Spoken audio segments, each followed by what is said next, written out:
Why did you choose to work for Cry? Like, what motivated you?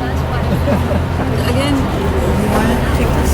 Sure, yeah. I mean, I think our story is pretty similar there, so that's why one of us can start with it. But the idea is, Cry was one of these organizations which was very.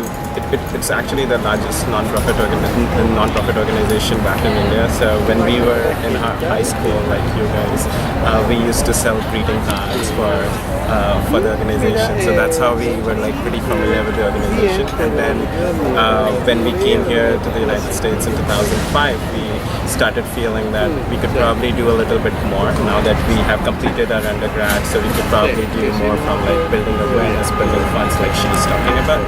So that's when both of us thought about how about co-founding this the chapter within Connecticut, where a lot of people don't know and about what happens, because a lot of times like India is like booming so much and like the economy is growing. A lot of times people see that, but people don't see the darker side of it, where actually statistically it has the largest number of underprivileged children in the entire world, across the world. So there is a lot that needs to be done, and that's what sort of like motivated us that we need to do it. And as she said, like we got more and more into it, and then we have been just spending more and more time as we also visited a couple of projects in India that are being supported by CRY. And we saw the kind of impact that this organization has. So while there are many different organizations that work towards making this world a better place, towards ensuring that children have a better life, they focused on one aspect of issue or the other. So there are organizations that are focused on education, there are others that are focused on relief, and probably there are others that are focused on healthcare, things like that. And everything is really important, like every bit of their work is as important as anything else that we do. But CRY has a different approach, as in it's a more holistic approach. We believe that providing education is important, but if you just teach an underprivileged child how to read and write, that's not enough.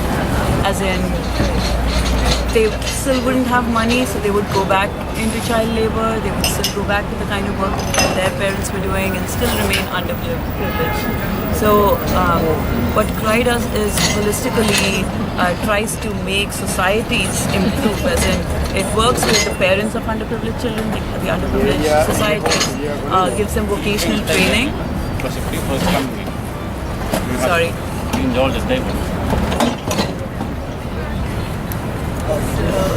CRY works towards providing vocational training to these underprivileged men and women, so they get a grip on their life and know how to,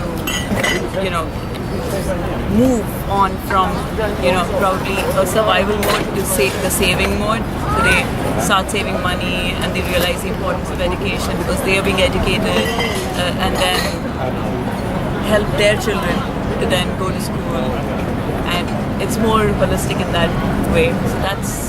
So we saw all that and we felt that this is where our passion lies, and that's why, to tie it back to your question, that's the reason we... So do you have children of your own? No, not yet. Do you want children? Yes, we do, yeah. Okay, so do you think having children would motivate you more to help gain child rights for others? I'm sorry, could you repeat the question? Do you think having children like yourself would motivate you to help other children gain rights? Would it inspire you more? There probably are people who would do that. I mean, for us, we got involved at a younger age, but I think people who are not conscious of this whole inequality would probably appreciate this kind of work more if they had children of their own and realize what their life could have been if these educated people are not their parents. So I think, yeah.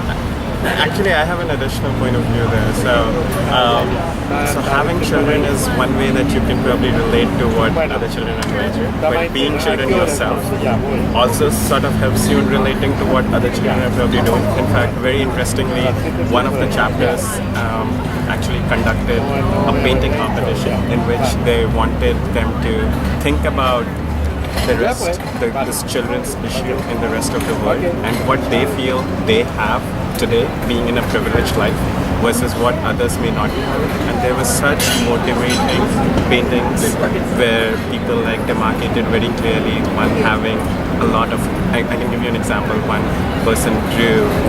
kid drew how he has a lot of chocolates all around him, and the other one where there is one chocolate and there are a lot of people, children all around. So that like sort of like instigates and motivates, I feel, people at a very, very young age.